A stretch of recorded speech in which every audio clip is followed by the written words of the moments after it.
ഇടത് സർക്കാർ കേരളത്തിൽ എന്തെങ്കിലും തരത്തിലുള്ള വികസന പദ്ധതികൾ ആവിഷ്കരിക്കാൻ ശ്രമിക്കുമ്പോൾ തന്നെ അതിനെ എങ്ങനെയെങ്കിലുമൊക്കെ എതിർക്കുന്നവരാണ് പ്രതിപക്ഷം. ഇവിടെ യാതൊരു വികസനവും വരാൻ പ്രതിപക്ഷം അനുവദിക്കാറുമില്ല. മരണപ്പെട്ട ഒരു പദ്ധതി ജീവൻ വയ്പ്പിക്കാൻ LDF സർക്കാരിന് അറിയാമെങ്കിൽ ജീവൻ വയ്പ്പിച്ച പദ്ധതി ലക്ഷ്യത്തിലെത്തിക്കാനും സർക്കാരിന് നന്നായി അറിയാം. ന്യായമായ ആവശ്യങ്ങളിൽ പോസിറ്റീവായി സംസ്ഥാന സർക്കാർ നിലപാട് സ്വീകരിക്കുമെന്നും ഈ സംസ്ഥാന സർക്കാരിൻ്റെ കാലത്ത് അത് പൂർത്തീകരിക്കേണ്ട എന്ന രാഷ്ട്രീയ ദുഷ്ടലാക്കോടെ ചില ഇടപെടൽ നടത്തുന്നവരുണ്ടായി എന്നും മന്ത്രി PA മുഹമ്മദ് റിയാസ് പറഞ്ഞു. TJ വിനോദ് MLA നൽകിയ സബ്മിഷന് മറുപടി നൽകുകയായിരുന്നു പൊതുമരാമത്ത് ടൂറിസം വകുപ്പ് മന്ത്രി PA മുഹമ്മദ് റിയാസ്. ദേശീയപാത 66-ൽ ഇടപ്പള്ളി കുന്നുപുറം മുതൽ വരാപ്പുഴ പാലം വരെയുള്ള ഭാഗത്ത് കണ്ടെയ്നർ ജംഗ്ഷൻ, കുന്നുപുറം ജംഗ്ഷൻ എന്നീ ഭാഗങ്ങളിൽ യഥാക്രമം ഫ്ലൈ ഓവർ, വെഹിക്കുലാർ അണ്ടർപാസ് എന്നിവ നൽകിയിട്ടുണ്ട്.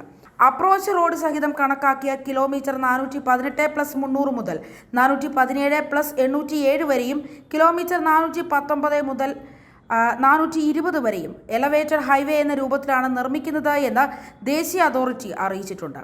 തൈക്കാവ് ജംഗ്ഷനിൽ നിന്നും കൊടുങ്ങല്ലൂർ ഭാഗത്തേക്ക് 1293 മീറ്റർ അകലെ ഫ്ലൈ ഓവറും ഇടപ്പള്ളി ഭാഗത്ത് 1026 മീറ്റർ അകലെ ദൂരത്തിൽ വെഹിക്കുലർ അണ്ടർപാസും നൽകിയിട്ടുണ്ട്.